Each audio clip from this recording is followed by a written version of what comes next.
Hey, how's it going, everyone? Before we get into this next episode, I want to give a quick shout out to one of the continued supporters of the podcast, being Seth Roy of North Mountain Goshawks. And for those of you that are looking for a good quality game hawk to add as a hunting partner for the next upcoming season, particularly a parent-reared North American, Finnish, or Russian goshawk, you should definitely hit up Seth. He produces great quality game hawks, so if you want to get on that list, then hit him up at ostringer3@gmail.com. Fill out the information form on the front page at northmountaingoshawks.com, or send him a message on Facebook at North Mountain Goshawks. Get on that list and tell him we sent you. I also want to remind everyone that if you haven't yet, you need to check out the other shows on the Extreme Performance Outdoor Network, which this podcast is now a part of. So if you haven't yet, give the other shows on the network a listen. Go to any podcast hosting platform that you listen to, including this one, and just search Extreme with an X at the beginning, Performance Outdoor Network. Check out all the other shows and support a network that in turn supports endeavors that really try and continue to preserve the rights of houndsmen and hunters across the country, such as the one that's happening right now in Colorado and has been ongoing.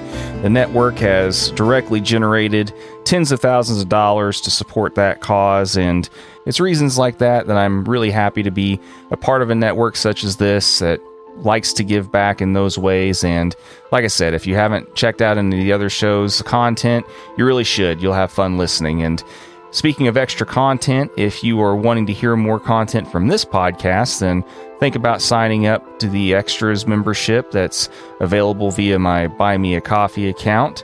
You'll get to hear extra exclusive episodes, some of which will be video offerings as well, that you won't get to hear otherwise. So for just $10 a month, you can sign up, support the endeavors of this podcast as well, and I'm sure you'll get a kick out of some of the extra content that'll be provided, including the Falconry Follies series that's going to be ongoing, where falconers talk about mistakes they've made so we can all learn from each other, and also the Molting Tales series, which features some different off-season activities and downtime activities that falconers do, including the one that's currently being featured, which is ratting. So if you want to hear that kind of stuff and also help support the podcast and the sustainability of it, then go to the Would You Like to Support link on my website at falconrychronicles.com and sign up. And you can also now go to the merch store that's on the website and buy the Falconry Chronicles merch that's up there and now available. So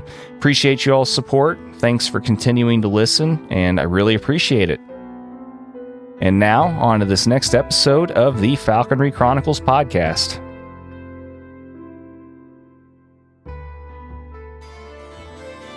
We had just gotten over Hurricane Sandy, and there is all these squirrels on the side of this ridge, and we were having an amazing day. We had one rabbit in the bag, and then we had just gotten another squirrel, and we got lunch. We came back, and the hawk comes down with another squirrel, and I'm like, all right, that's it. I'm calling it a day.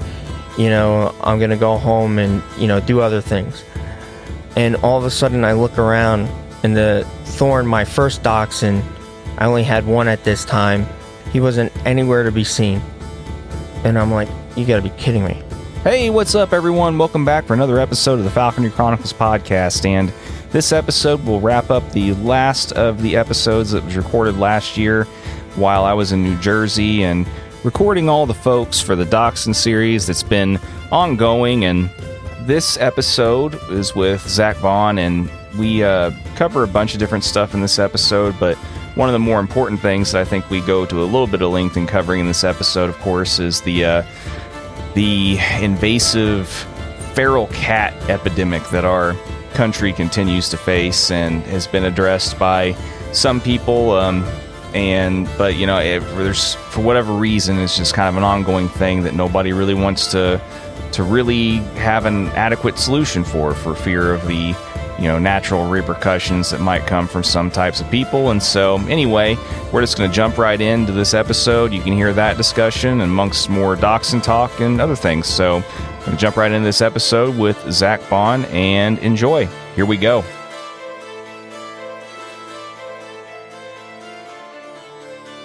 it blew my mind because, I mean, Madison, she drove like 12 hours to be here. Yeah. Not just for here, but I mean, she made a weekend out of it. There's a lot of people that had to make a little bit of a jaunt to get here. I mean, do you live semi-locally here, or? I think I'm about a little bit over an hour away. Okay. So it wasn't too bad, actually, and this is right off the highway. So a lot of times when, Casey and I go up, north to look for goshawk nests, or, I meet them right here, So this is pretty much a central location for everyone to meet.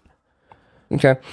Well, and I've just been really humbled by everybody's enthusiasm and wanting to participate in this. And I'm really glad that there's been so many people that have been really enthusiastic about wanting to share their experiences. I mean, particularly about, dogs, and particularly these dachshunds that we've all come to love and everything. And that was ultimately the catalyst for this particular series. But no, I mean, I appreciate you. I mean, even an hour drive, I mean, it's not like it's not a big deal at all. I mean, I appreciate you taking time out of your day to come and hang out and talk shop a little bit. So, and no problem. Thanks for having me. Yeah. Oh, cool, man. Well, so, I mean, what do you do for a living? I don't really know much about you. I mean, what do you like to do, as like pastimes, and like, what do you do for your main job and stuff? So my main job is Parks and Recreation, for a small municipality in kind of a really well-off area. And so through that, I kind of learned, and I worked a bunch of smaller seasonal positions in, outdoor recreation and recreation maintenance. I think one of my, I worked at a trout hatchery before for Fish and Wildlife. I worked at a pheasant farm for Fish and Wildlife before it closed down. And through that, I was learning so much about just, what to look for, and, just learning about, what to look for in wildlife habitat, what makes a good environment for wildlife. And, I was, doing research on things like, why aren't pheasant that are stocked making it through the season, and why do we have to keep restocking? Things like that, matter to me. Well, and so out of curiosity, then what did you find? I mean, whenever you were doing that pheasant research, I mean, that's something that a lot of people in lots of parts of the country and stuff do hunt. So, I mean, what did you find in doing that particular research then? I find that there's a lot of actual misconceptions, and there's a lot of different opinions on it. People say, a new bird came into the area and just pushed them out, or my personal opinion, and I found this out when we had a winter storm one time, and we had 5,000 pheasants escape at one time.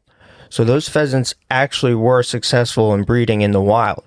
But the problem was the house cats were picking off the eggs and the chicks one at a time, and slowly you just saw moms walking around with 4 chicks, then 3 chicks, then 1 chick, and it's hard to keep up with a predator that is fed by people and only hunts because it loves to and doesn't really need to eat what it kills.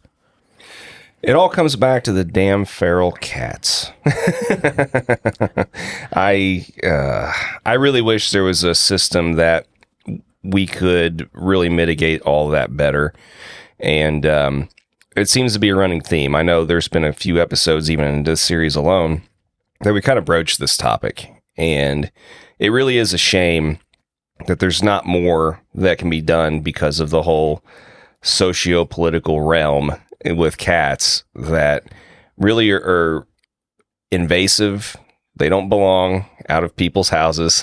I really wish that we could do more, because there's even with education, people just don't really realize how much havoc that feral cats wreak on our ecosystem. In New Jersey, it's a huge animal rights situation here with, we have so many cat lovers, and I belong to my town's Facebook page, and some of the misconceptions about, cats and feral cats and cat colonies, where people just drop off 50-pound bags of food to keep these cats fed, and they keep multiplying. Cats can breed at a crazy rate. So it's hard for anything, that's a prey source for them to kind of survive in that area.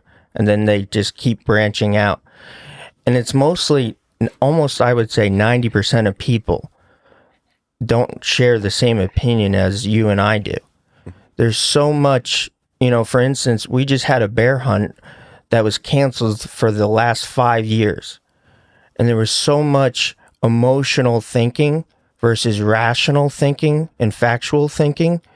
Emotionally, you're thinking, I love those bears. I don't want to see you harm the bears. But rational and factual thinking is carrying capacity, and why, if you have 1 acre, you can't have 17 bears living on 1 acre versus 1 bear living a healthy lifestyle on 1 acre, where there's human bear, interactions that are negative that are going on, where if there was an actual bear hunt to where hunters are paying the state versus the state is paying people to trap and remove these bears, which is, for the most time unsuccessful. So it's emotional, where you love these animals, but you don't want to see them hurt, versus factual and what these animals are doing to native species. And you see a lot of that where people just, don't think. Yeah, I mean, people want to treat nature like it's a Disney movie. Exactly. There's so much sheltered thinking when it comes to wildlife biology, and why, certain situations you just can't apply it to. Yeah, it's unfortunate because people don't realize, and you can say it until you're blue in the face, but not enough people see it with their own eyes, that all these feral cats take out all these songbirds, all these rabbits, all of these different animals in our ecosystem that are so important. And most people just don't care because, most people aren't falconers. I would say, there's a large part of people in our population that are, of course, hunters and stuff, but the average Joe isn't going to care that this feral cat running around their neighborhood is taking out all these songbirds and rabbits and whatever. And it's not something that's in normal everyday consideration, but people don't realize how much that really affects them without even knowing about it, though. And the thing is, I've faced the opposition. I've talked to people and I tried to get their opinion on why, they think cats can be indoor-outdoor cats, or, why a feral cat colony isn't bad. And they said that the other species needs to adapt to it. I got, and, it's saying that the cats, belong there. Or I gotten so many misconceptions to where it's just, it's almost like it's not worth talking to them, because it's just they're so set in their ways, or they don't want to hear, even if you were to show them research, you'd still get the same emotional versus factual belief system. Sure. Well, and the irony is that cats don't belong there. The cats weren't originally there. And I grew up on a hunting background, and a lot of times in my life, I look to, guys who are in their 60s and 70s to kind of, show me a way. And growing up, I hung out with this, guy who was probably 60 years old, and he had 3 beagles, and he was the first one to get me into small game hunting. And he kept telling me, he grew up in Hunter County, New Jersey his whole life. And he kept telling me that, he was seeing less and less rabbits. In the 70s, the 80s, the 90s, there used to be more wild birds in New Jersey. And throughout that time, the only thing I can link it to is feral cats, because if you think about it, in the 70s and 80s, it was more rural, which means more predators, more coyotes. Those barn cats were sticking to the barns, because if they went around, they were either picked off by a coyote, or, they just wouldn't make it back. There was foxes, other things that would get them. So now that New Jersey has become more, developed and suburban, the larger predators have, they're still there, but, they're not around like they were when the habitat matched their lifestyle better, to where it was farmlands and there was hedgerows. Now those hedgerows are replaced with subdevelopments, and it's really changed it to where the house cat, which are fed and have a constant food source by these people who feed them and stop off, so they almost are in a perfect habitat for them, to where they thrive and the native species suffer the most. Yeah, and like you said, when the precedent has been set, the prevalence of these feral cats is already established. Now it's almost the point where it's going to be, I mean, even if everybody agreed unanimously tomorrow to do something to rein all of this in even more, it's almost impossible now. There's just so many of them, and it's unfortunate. And they have the the trap program, but it took so much to even get them to admit that was an issue, to where these cats can breed at a crazy rate, to where the prey species can't keep up. And so, but that's still not working, because then you're just taking the cat, which is already a predator, which lives a long lifetime, putting it right back out in the wild again. And yeah, it's terrible. The rabbits and the mice and the voles, they're not being able to cope with it. It's crazy. Yeah, I mean, and it's ironic to me that you can admit that there's a problem, but like, that these animals need to be removed because you're trying to get them to not be able to reproduce as prevalently. But yet you're still, after you spay or neuter them, you're still putting them right back out where they can still wreak havoc again, where they were just like the week prior or whatever. That whole program, I understand the intentions. At least it is a short, small step in the right direction, but it's still really not addressing the true problem. So the last job I had was similar to a recreational maintenance position in, a very well-known town in New Jersey. And so that town, working for the town, I realized that they paid $35,000 every year for this company to come in and capture deer and then either inject them with birth control or give them a vasectomy. Instead of just letting people hunt them? Yes, and paying the town, for the town to actually have income in, versus paying $35,000 a year, so they wouldn't, upset the people who think emotionally. Yeah, I don't know, man. Yeah, I know this is a wormhole that we could probably, a rabbit hole. Exactly. Pun intended, that we could go down and spend a lot of time on. But I mean, this is another one of those topics, though, that I don't mind talking about for a little while, at least, because like so many subjects, people need to keep hearing this over and over again, that it really is like a true issue and a true problem, and it really needs to be dealt with in a better way. Exactly. And it's it's kind of a hard pill to swallow, because it almost seems like a uphill battle, and through education we might be able to do some help, but it's the majority of people think that having outdoor cats is okay.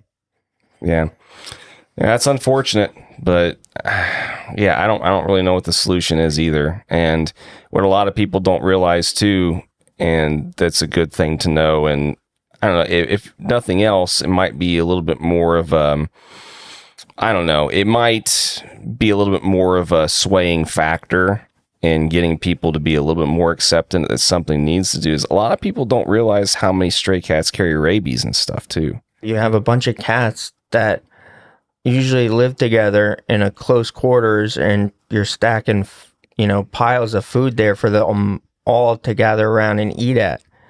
So it's a breeding ground for rabies, distemper, all these other things that are transferable to canines and dogs. Mm-hmm. So, I mean, if nothing else, maybe, I don't know, maybe the right route is going about it like getting more people on the side of it that might be at least indifferent to the issue. You know, maybe if more people knew that if this feral cat encountered, you know, Fido in the backyard that got rabies from some other source or whatever, you know, their dog was more at risk, or, you know, from catching something from, because I mean, on top of, I think, was it like raccoons, or, I mean, everybody associates like rabies with bats, but really, like, there's other animals that have a much higher like rabies issue with them than even like, you know, bats and stuff. I know like raccoons and feral cats are right at the top of the list, if I remember right? And those rabies shots, if you do get bitten, it's often hard to tell if the animal actually carried it or not. I think the only way is if, you know, you get the brain sample and you bring it back. Mm-hmm. Other than that, if the animal runs off or, you know, something happens, you have to get the shots either way. Yeah. I don't know. Like I said, I mean, I'm right there with you, man. I wish that more people were more accepting that this is a bigger issue, like ecologically, that needs to really be addressed. But I don't really know the best way to tackle it either. Not with all the other, you know, there's a lot more opposition than the proponents for. Unfortunately, it seems like. I'm just hoping that there is a bright future down the road, and, you know, we've come through things like this before where, you know, early in the 60s and 70s, it was normal practice for people to shoot hawks. Mm-hmm. And that's changed. So hopefully this could be right up there with that. Man, could you imagine if people started like being accepted, like having like $50 or whatever, or even like, you know, $25 bounties on like feral cats? Oh my God. At first I could solution bam. Yeah. that would be something. Settle down, everyone. It's you know, just speculation. Exactly. You know, whatever. But yeah, all kidding aside, we mentioned it before on the podcast about the bounties that people used to have on hawks. Yeah, we've talked about it with the old timers, especially, like, several times. So yeah. I mean, I wouldn't be out of the question. I mean, like, technically speaking, I mean, there's already been, I mean, you might be onto something a little bit, though, because there's already an acceptance that English house sparrows and European starlings and some of these other species are invasive. You can dispatch them by pretty much any means necessary. I mean, feral cats are technically still under the same banner for that. So, I mean, the thing, you know, would be the next step is to kind of just, you know, educate people on, you know, why this shouldn't be an outrage to even talk about the subject. Mm-hmm. You know, why this is, you know, a solution to probably a long-term problem if we don't handle it quickly. Yeah. Well, keep working on it, man. Definitely. So is all this stuff then how you discovered falconry and got into falconry then, or? So I originally, you know, grew up 10 years old, took the hunter safety course test, and was passionate about the outdoors. And, you know, I love deer hunting, but in New Jersey, it's, you know, not a lot of spot and stalk. It's mostly either drive hunting or you're sitting in a tree stand all day during the rut. And, you know, it was nice, but I can't sit still. So I loved beagling, you know, squirrel hunting, pheasant hunting, woodcock hunting. And I loved small game hunting because it was, you're walking through the woods, you're basically hiking, and then you're trying to flush something. You know, you don't really have to be quiet all the time. You're moving, you know, it's just constant action, fun. And so then I looked into, you know, what's the next step? You know, maybe getting my own beagle or getting my own bird dog. Well, I got a red-tailed hawk. So that was kind of the next step. And, you know, it was such a fun journey because it was exactly what I was into. You know, you're flushing game, you know, you're running through the woods, you're hitting sticks on trees, pulling vines, trying to flush squirrels. There was no sitting down for hours. You know, the red tail, it was such an amazing experience. I remember there was days where I had, you know, triples with 2 rabbits, 1 squirrels. I had so much free time. I was just constantly hawking. And so in that, I just learned so much about the sport. And, before I got into falconry, I didn't really admire birds of prey. I respected them.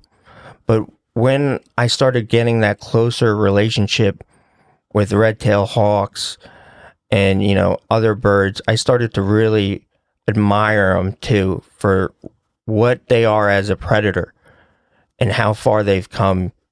So falconry is one of the oldest sports in the world.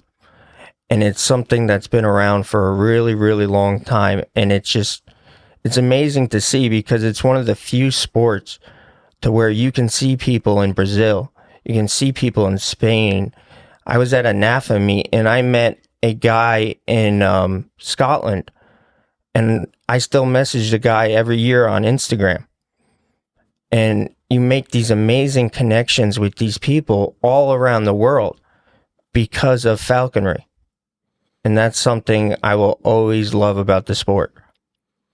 Yeah, it's interesting. It's kind of like its own universal language. It's kind of crazy to think about how we have, I have friends on Facebook that, are from all over the world. It's really a cool community. Yeah, I mean, certain countries definitely are fanatical about their certain sports and more so than others, but it's kind of weird that falconry is kind of like a common denominator in basically 90 different countries. And I honestly can't speak or attest to, there's definitely some of the European countries and, even South American countries and soccer or, what they call, of course, football, whatever. And there's certain sports that definitely have their fanatical followings and that people bond through those kind of connections and things like that. But as far as other types of sports, let alone like hunting sports, I would say this is the one that I've encountered personally that seems to be the one that is the most, for as niche as it is and for as small of a community as it is, man, that community around the world, for as divisive and sometimes, a little bit contentious as we can be with each other overall, man, I've not ever met a more hospitable group of people around the world than falconers so far. I think the divisive would be we're very strong opinionated, and everyone has their own opinion. And so a lot of times we may just, be at odds with opinions. But it's kind of crazy how you have people that you met only one time and that they'll always, the guy from Scotland, he's like, come on out. And he's telling me times of the British falconry meet and, he's like, I'll get you 5 days hawking on the moors. And he's only met me one time. And we are, for being so widespread, we are an incredibly tight-knit community. Yeah, for sure. And there's always people that we're going to, connect with or resonate with more so than others, I think. But as a whole, yeah, I will always be eternally grateful for the hospitality that's been shown to me and not only our own country, but some of these other countries. And, I can't think of how, I've said it many times, man, I can't think of how my life would be without some of these relationships and friendships that I've been able to form with people. And it's all because, of raptors, love of raptors, man. It's pretty nuts.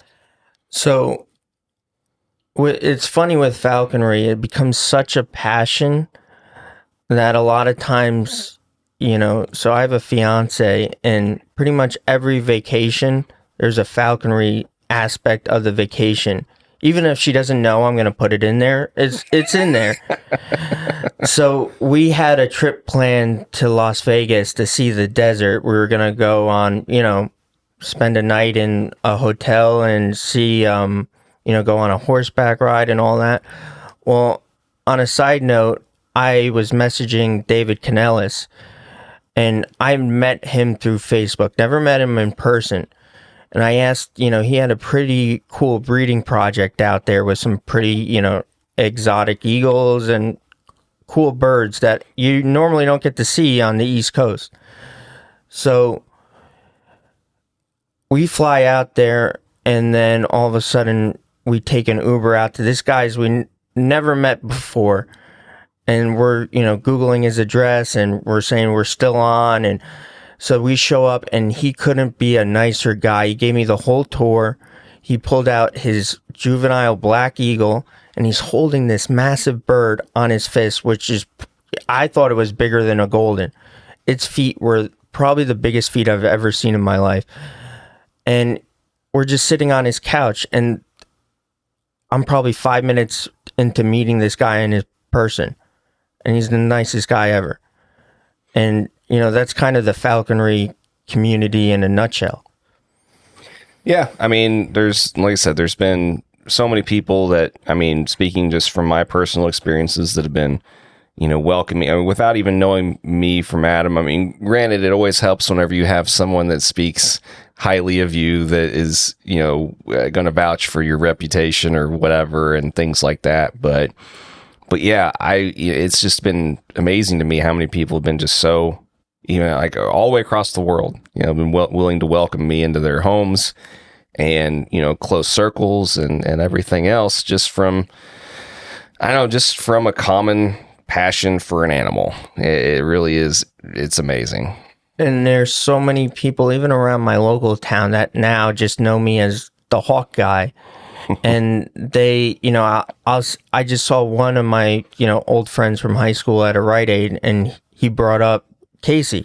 He said, "Wow, did you ever get out with that guy?" He's like, he brought up Casey's Instagram and all the cool videos he posts. And like everywhere you go, somebody just asks you. I was in the chiropractor one guy, and I was wearing an NJ Falconry meat shirt. And he asked me to tell him about falconry, and I just, for the next 5 minutes described everything, and he was, it made the guy's day. Yeah, and people think it's pretty mesmerizing and pretty cool for the most part. And yeah, it's always nice that when people are receptive and people come out of this. Ultimately, we want as many people around the world to come out of any experience they have, whether it's just a story or just a short telling or education about everything to do with falconry. We want them to come out with a positive note. So, and there aren't very many of us, so we don't have a huge kind of standing if somebody were like an anti-hunting association to really come after us. So in order to leave everyone with a positive experience, even if you do have to go out of your way a little bit, it's entirely worth it because, I still remember the first time I saw a falconer's hawk up close, and it's something that, it just resonates with you for a long time. Yeah. I've even had people before that, are very, have very strong, pro animal beliefs and stuff. And that's the irony of it too.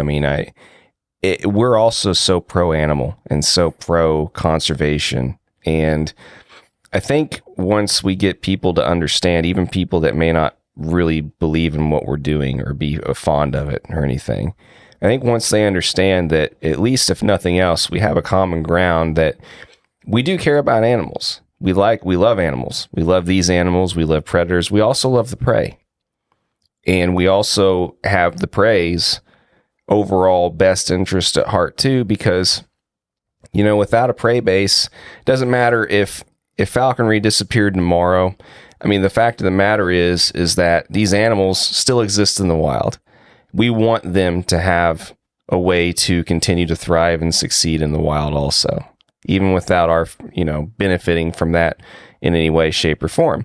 So, it's at least common ground. Hopefully in the future, if things ever do become more contentious with us and some of these different, groups and things like that, hopefully, if nothing else, at least a common love for animals in general might at least continue to be at least a common thing that you can start off a conversation with. You know what I mean? And I've always thought of falconry as a middle ground because, falconry is the only type of hunting where you might have some vegetarian falconers. You might, I've seen how many falconers come with no hunting background, never shot a gun before, take the hunter safety course test just to get the falconry license and be great falconers. Sure. Yeah. And that's kind of what I was getting at earlier is that, I've even had friends of mine that are so pro, even vegans or whatever. I mean, they think this stuff they're like, man, this kind of goes against some core beliefs that I have, but man, this is really cool. They can at least acknowledge that relationship with these other types of animals. If nothing else, I mean, it's neat, and it's at least worth giving a little bit of extra consideration and thought to. Exactly. And I made connections through falconry that if I went up to these landowners that I made these connections with, and I asked them to simply gun hunt their property for deer, they would have said no and slammed the door in my face. But because, I had the red-tailed hawk in the car, and I pulled her out and showed her and pretty much told her everything I know about the prey species and the predator species, the hawks, and with falconry, we made a connection. I have hunting permission on a few people to where I'm the only person there because they don't like deer hunting and it bothers them, but they understand what I do with the hawk and, they view it differently. So I think falconry could potentially be that middle ground to where anti-hunting, is met. Yeah, I mean, maybe. I mean, like I said, if nothing else, it at least is an extra little bit of at least clout or a little extra, I don't know, oomph to get the conversation started anyway. I mean, at least you have a little bit more ground to stand on. That you're not using guns to hunt. These birds are your partners, and you're forming a bond with an animal, in order to get this animal fed. Because it would normally be happening in the wild anyway. I always say it's one of the most fair chase you can do because it takes on that natural predator prey, and you're just probably a spectator. You're helping that bird in any way you can, and you're just, your reward is you get to see it up close. Sure, exactly. Yeah, and as far as most of your experience has been with red tails and you've had Harris's too, right? Never had a Harris. No, that's right. Yeah. I had quite a few goshawks, and with goshawks, when I had the red tails, I was pretty confident, and I took a high number of game, and I was confident going into my first goshawk, and that bird had just taught me so much more about falconry than I thought I already knew, but it made me a better falconer. And so, I made a few mistakes with goshawks, but I learned so much through those birds. So I learned, how to better set up slips and better, because goshawks are a really cool species of birds to where you could spend a lifetime and they're still teaching you something. And this could be said with a lot of other species, but for me on the East Coast, I think goshawks really, they hit home, and they're kind of, that challenge that you just love the challenge of it. Yeah, I mean, they're held up on a pedestal for whatever reason with some guys. I don't know. It is what it is. But yeah, I definitely understand where it comes from. But, it's something to where goshawks definitely do make you a better falconer, in my opinion. And they tend to show your mistakes more. Yeah, no, I mean, we've said it so many times. I mean, you don't learn from your success. You learn from your failures. And yeah, I mean, there's nothing wrong with admitting. I've come to learn this over the years too. I mean, there's nothing wrong with admitting where you've messed up. The only thing that becomes kind of wrong is if you continue to make the same mistakes over and over and over again. And yeah, I mean, do you feel like at this point that goshawks are something that you still want to pursue, or do you feel like maybe that's not so much your niche, in that you should probably just maybe, I don't know, stick to red tails? Or I mean, how has your thought process progressed with that then? So right now I have an Albitus Butoides cross out of Moglich, and she just molted out beautifully this summer. And she's been such a dream to handle and hunt with. And she's had challenges too. But, I just bought a house and it would be hard to, justify purchasing another one because, with real world expenses, it's hard. Birds are a lot of money in some cases. And so, I often told myself, if something happened to her, this might be my last goshawk for a while, unless I, found a nest or, trapped one. So, but luckily she's been doing well so far, and I can't tell you, I'm probably the most excited I've been for this upcoming falconry season. I've been, scouting, spending time looking for spots, and it's so easy to get out of bed to do this instead of work. It's just, it's something I'm so passionate about. And, I would love to fly, Harris Hawks and, Cooper's Hawks and another red tail down the line. And there's just so much I want to do. And goshawks, they're amazing birds. And you could truly spend, flying 30, 40 goshawks and they would teach you something new every time. But I love these birds, and I'll probably stick with this goshawk and then maybe get a red tail in the fall and just keep doing what I'm doing. Good deal. Well, and as far as, I think you were saying something earlier too. With your living situation and your property and everything else, it sounds like you at least have a little bit more options in terms of what you have available for your prey base and everything, right? Seems like you've got some good immediate access to hunting grounds, and if you wanted to like even tame hack birds and other stuff like that, you have that readily available. So at least you've got that going for you in terms of your options, I guess, right? New Jersey has been really a lot more developed in the past, 10 to 20 years. But where I live in New Jersey has, for the most part, because it's a valuable water source, it's been protected from being developed so much.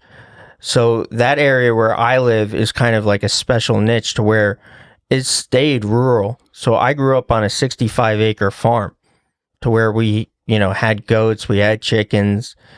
There was rabbits there. They disappeared, and then I helped bring back habitat. And I think a few years ago, we just started seeing the first and second rabbits coming back. So it was pretty cool. And, that 65 acres is, has been great for squirrel hawking, deer hunting, and the tame hacking, it goes well, but there's always that, that added edge, because 65 acres, that hawk could always go off that pretty quickly. And the problem is there's so many houses and man-made deer fences and large windows, and there's always risks with, tame hacking, especially in New Jersey. I envy guys who live out west and have a lot more area than that. But there's also guys who envy me because 65 acres is a lot more than they ever had to tame hack on.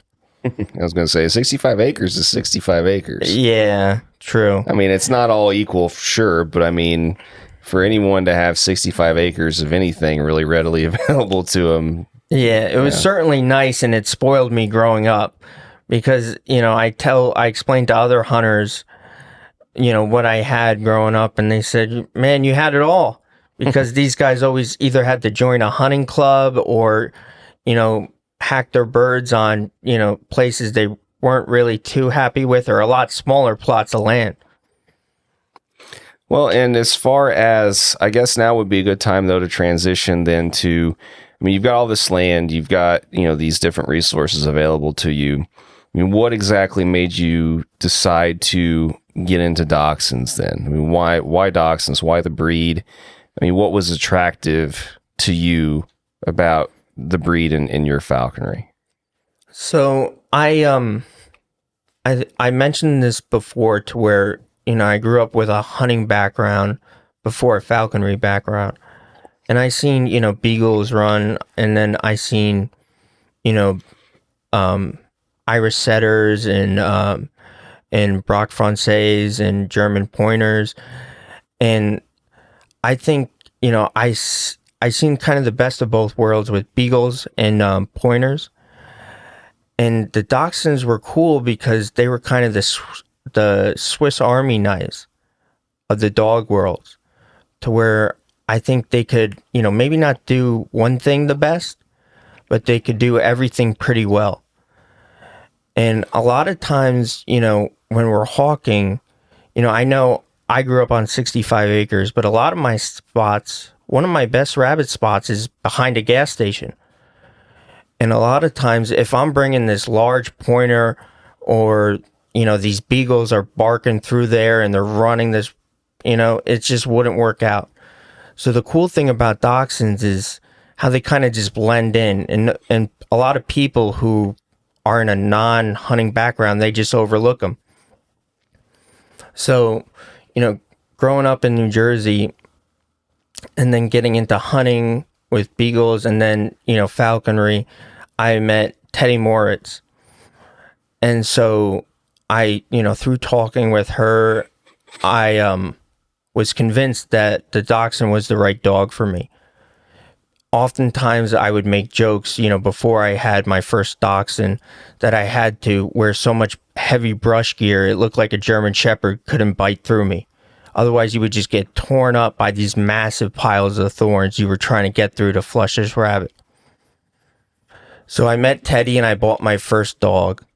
And then that dog was such an amazing dog. His name was Thorn. And Casey's dog, Ginger, is Thorn's daughter. And so 4 months into Thorn's life, he had tetanus. I noticed he started to get really stiff when we were out in the field. And then, after that, he had a sawhorse stance. And I took him to our local vet, and they misdiagnosed him with a slip disc. So more days go by to where he's just getting worse and worse. And then I take him to North Star in Robbinsville, New Jersey, and he was in there for 2 weeks, cost $8,000, but that dog lived. Oh. Wow. It was a rough pill to swallow, but luckily, I was living with my parents at the time, and I was a lot younger. And, I'm so glad I did it, because that, Casey's dog came from Thorn. Teddy actually called me, and she wanted to rebreed him because he's a field champion. He has done so well. And so I actually have his son, Titan, and they just run in a pack so well together. And they're constantly, like a pincer movement. The dogs actually feed off of each other. One's high, one's low.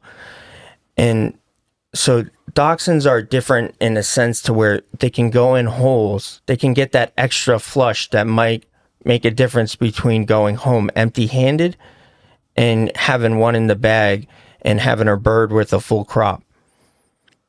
So, you were able to still continue to hunt him and stuff after even all that, the tetanus stuff happened and everything? Like, full recovery. He's, no lasting effects? Nothing. It was probably the best $8,000 I've ever spent in my life.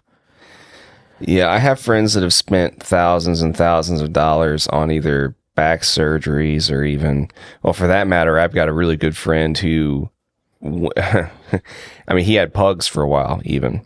And there was only apparently like 6 known cases or some crap of this happening with like pugs, but apparently they can have lung torsion. And like one of his pugs was still really young and got like lung torsion, and he ended up spending like $6,000 on that emergency surgery. It's amazing what the lengths that we go to.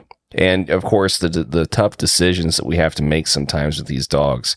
Do you think that you would have made that decision to spend that $8,000 if he would have been, older? Or would you have, like, no matter what, would you have shelled out that $8,000 to treat your dog? I think if he was older, it would have been a lot more difficult decision to make. But if I was younger and didn't have the 8 grand, I probably would have found another way to get it, because it was just, the puppy was 4 months old. He was only 4 months old at that time. Yeah. Okay. Well, that's actually a really easy. I won't say really easy, but that's a much easier decision to make then. Yeah. And especially when it comes to dogs, and hawks, to where if you buy a hawk or if you buy a dog, you do everything in your power to take care of that animal. So, that dog is your responsibility. And I had the money. I was planning on taking a trip out west, but the dog was more important. Especially if you've been able to produce like progeny and multiple litters and stuff from a very good dog. I'm sure that, if nothing else, maybe, with a field champion dog, and almost make your money back in your expenses, with the stud fees and stuff down the road, at least, maybe. I would hope so. But the reality of the situation is, just seeing what Casey did with Thorne's daughter, that's worth it right there. Rewarding in and of itself, just to see the product of it all. I know there was one dog to where I had a breeding, and I think the guy kept the dog for a couple of years, and then he had to get rid of it because of the other dogs he had were getting too aggressive. And, now to see, that dog actually got sold to a falconer in New Jersey, and I now see that dog doing amazing too. That's extremely rewarding. Mm. So I'm going to ask you the same 2 questions then that I've been asking basically most of the other falconers that have been a part of the series that run dachshunds. And I've been getting a widespread opinion base, I guess, on these couple of questions. And the main question I have, number 1, is when do you think the best time to get a dachshund puppy and take it home is? And number 2, do you do anything special to deal with what seems to be almost impossible task of completely housebreaking this breed? Well, so I've had hounds before, and I think hounds are just a whole different breed together. They are just, like a half wild. Like, I don't think you could ever fully just have them in your house and be housebroken. I have 2 unneutered males in the house, and they will just piss on every corner they can. And so, like, we have a little, section for them to where they can just have at it. And these dogs need to be run. They need to have that. They are working dogs to a T. So if they're not exercised every day, then they get destructive. They start chewing on things. They start shredding. They'll whimper for the next 18 hours straight until you want to pull your hair out. But, they have such distinct personalities that, like, they really are, such amazing dogs. And you'll tell them to come here, and they'll spend an extra 5 minutes looking for that rabbit when you have to go chase them down. But they look at you, like they know they did something wrong, but you really can't be mad at them for it. Yeah, and as far as, like the puppy issue then too, what are your thoughts on that? I would say, because there's both sides to it, because if you get, because they are small dogs. Mm-hmm. So if you have a finished red-tailed hawk, that's already used to hunting with you, and then you bring in this small dog, there's going to be a little bit of a learning curve for that hawk, because, it's kind of one of the few dogs to where if a hawk did grab it, it could be a pretty bad situation. Mm. So I brought Titan in with a new hawk, and he was a puppy when I brought him in, and I probably would take the side of bringing it when you have a completed hawk. It's easier when you have the completed hawk, because that hawk already knows what you're out in the field and you're trying to do. Versus if you get a fresh imprint goshawk and, you're not flushing game for whatever reason, and now it sees that small, tiny dog running across the ground, it's obvious what it's going to choose to do. So, the puppy situation is, I would probably choose the side of having the finished hawk and just being able to work on one thing at a time. Mm-hmm. But I mean, how old do you think it should be before you bring it home from a breeder perspective? Like, how many weeks old do you think that should be? And what is just your personal opinion on that end of things? I think it's 8 weeks, and then we brought it home, and there hasn't been any issue with that. We also had an older dog. We had 2 unneutered males. We were bringing into the same house, and Teddy Moritz said, Titan's going to have to learn because Thorn is not a pushover. And so there was definitely a learning curve to where Thorn, put him in his place a couple times, but it's actually worked out pretty well to where, they're both able to live together, but you have a dominant and then you have a submissive one. So the submissive one has to learn that. Yeah. Well, I mean, you're the second or third person who talked to me, wasn't really sure exactly like what that exact week mark was for what, like, say like Teddy prefers versus like what other people prefer and things like that too. So we probably need to get confirmation of that from somebody at some point. We might just have to text Teddy and get clarification on that maybe. But I mean, it's interesting though. That's why I like getting a wide variety of opinions, because most of the consensus has been wait until they're a little bit older, like 10 to 12 weeks, if not maybe even a little bit older than that. It just depends. But, there's always like asterisk marks and caveats to that being, the breeder also has to be doing things kind of also in line with what you prefer and things like that too. Otherwise, it might be better to get them a little bit earlier if the breeder is doing things that maybe are a little bit different than how like you prefer them to be done and things like that too. So I've gotten both my dogs from Teddy. So in that situation, it was kind of, she just told me when to show up, and I was like, all right, you're in charge here. So you're it. So, and, both those times, there was kind of like, when you brought the dog home, there was a little bit of, shock to a new environment. So it's just, I think at whatever age, even if you were to bring home an older dog, there would still be a little bit of, uneasiness bringing it into an older environment. So, it was always when, Teddy told me to bring him home, but I noticed that at a certain age, they kind of got over it a little quicker, or with another dog, especially another dog, to have a social environment like they did where they came from. Yeah, and I think that it really just depends on the dog itself too, because, well, just to give you another example, my personal situation, I brought my dachshunds home when they were both roughly around like a 13-week-old mark, give or take a little bit, Hades, my older dachshund, he came home and instantly was buddies with one of my Vizslas. Yeah. And my male Vizsla, he kind of just, he tolerates both of them, but like they both can get, like he can get a little territorial depending on the circumstance with both of my dachshunds, right?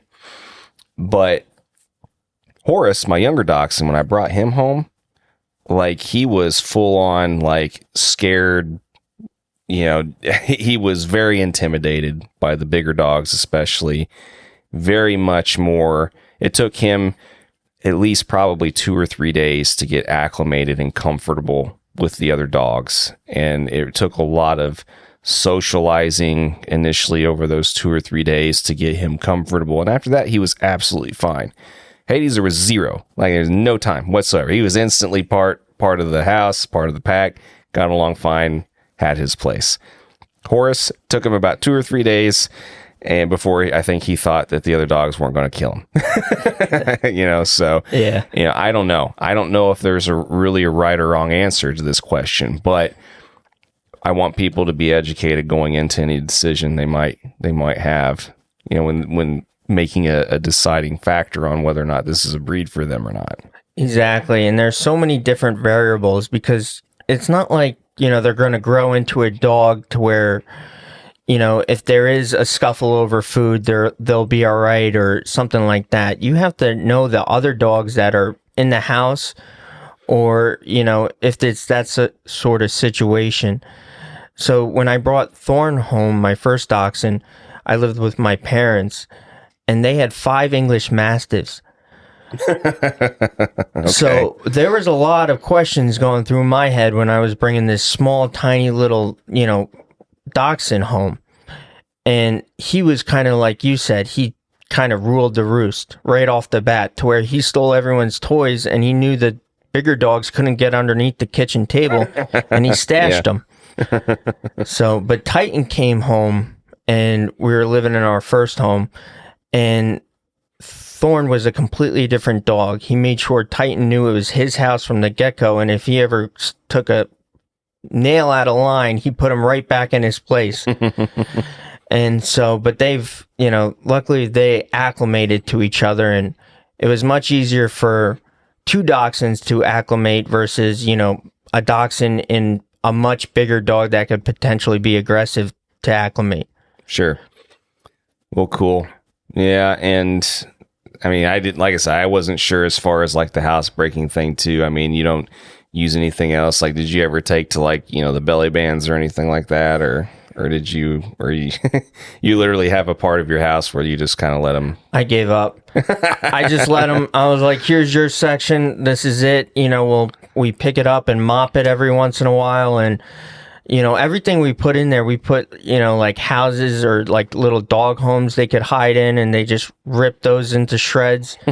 And then, things during hunting season do last a little bit longer, but they are just, they are very strong-willed animals. They're hounds to the truest. Just because they're small doesn't mean they're still have that old, hound dog mentality of, just gonna go at it, have all that extra energy. For sure. Yeah, they're very stubborn and strong-willed, if nothing else. And yeah, I mean, I think for a lot of people, it's part of what makes them endearing in a way too. They have a strong personality, and they are very affectionate, and they're just great little dogs. I always just kind of like knowing where I stand with them. Yeah. And it's funny to see when they do something wrong and they know they did it, and then they have to deal with the consequences and how they go about that. Mm-hmm. Like Thorn, I'll yell at Thorn, and I'll get so mad at him, and he'll go still for a minute, and then I'll look at him, and he just goes nuts and thinks we're playing. And then Titan's the other way. I have a fiance, and when I yell at Titan, he runs to her. And when she yells at him, he runs to me. So he tries to pin us against each other. Mm-hmm, mm-hmm. So it's kind of, they're not dumb dogs at all. They are very intelligent. Yeah, completely agreed. Well, cool, man. Well, thanks for sharing your thoughts on that. And I think now is a good time, though. I want to get that really memorable hunting story or two, or memorable experience. It doesn't necessarily have to be with hawk and dog both or whatever, but any particular memory or experience that comes to like the forefront of your mind, go ahead and share that with us, and then we'll get your piece of advice, and then we can call this good. So I have, it's one of my most second types of fun hunting stories, because it was really not fun in the moment, but being able to tell the story afterwards, it was something like, it's one of those crazy stories you'll always be able to tell at a campfire and just have everyone, looking at you. So I was hawking with my red tail, and it was during Thanksgiving break. I was in college, and in college I had so much free time because I was going to a local community college, and I was just out hawking every day, 2 to 3 hours every day. And it was during Thanksgiving break. I didn't have a lot of responsibilities. And so we had just gotten over Hurricane Sandy. And there is all these squirrels on the side of this ridge. And we were having an amazing day. We had one rabbit in the bag, and then we had just gotten another squirrel. And we got lunch, we came back, and the hawk comes down with another squirrel. And I'm like, all right, that's it. I'm calling it a day. I'm going to go home and, do other things. And all of a sudden I look around, and the thorn, my first dachshund, I only had one at this time. He wasn't anywhere to be seen. And I'm like, you got to be kidding me. And it's like getting dark. I can't find him. So then, you got to make the call. Do you go back to the truck with the bird, put the bird away? Or do you just, try and look real quick? Or what do you do? So I go and put the bird away. And I always put like a little scout transmitter on the dogs so I could just be able to try and find them. And so it led me to where the hole was at. And keep in mind, we had just gotten over Hurricane Sandy. It was a pretty bad hurricane, very devastating storm. And it's not like we were on flat ground either. So the hawk had caught the squirrel on this ridge to where it was probably like, 100-foot drop on the other side. And the dog had went into this rabbit hole about 50 foot down on this drop. I don't even know how the dog got there or ran the rabbit there. So then I'm checking the receiver to make sure it's right, but then I hear the dog barking in the hole, and I'm like, oh God, it is right. So then I get a shovel, and then the shovel I had in the car, because, whenever you have dachshunds, you need a shovel, because it's only a matter of time before you got to dig them out. And so then I start digging, the shovel breaks. So then I start digging, and I realize I'm getting nowhere. And where I live, it's not just like sand soil or desert soil, it's rocks. There's so many rocks here and huge boulders. You're trying to dig them out. It was hell. And we're on the side of a cliff. So then I have to climb out of the cliff, and I drive to the nearest Tractor Supply, buy a shovel. And I get halfway in to where I can start seeing the dog's tail. And now we're in dark. It's 7, 8 o'clock at night. And I see the dog's tail. He's still barking. There's a tree root blocking me from pulling the dog out. So then I can't, it's a pretty big tree root the size of my wrist. So then again, I have to climb out of the hole, drive to my parents' house and grab my dad's Sawzall. And I go in there, and now I'm worried about cutting the dog. Because how else are you going to... So I cut the root and finally was able to drag the dog out of there. The dog was so muddy. He's normally like a black dapple. He was brown. And then we get out of there, and I remember it was such a moment of relief. And a lot of times, with falconers, there's a very fine line, to where something could go wrong on a hunt. And it's not an uncommon saying to hear that some of the best days are the days you go back with just your bird and your dog, and that's it. So, luckily I came back, and that was that dog's second life-saving thing. And we got out of there, and, it was so nice just being able to have, those two animals back home with you. After that thing where, in a turn of a hat, it just went wrong so quickly.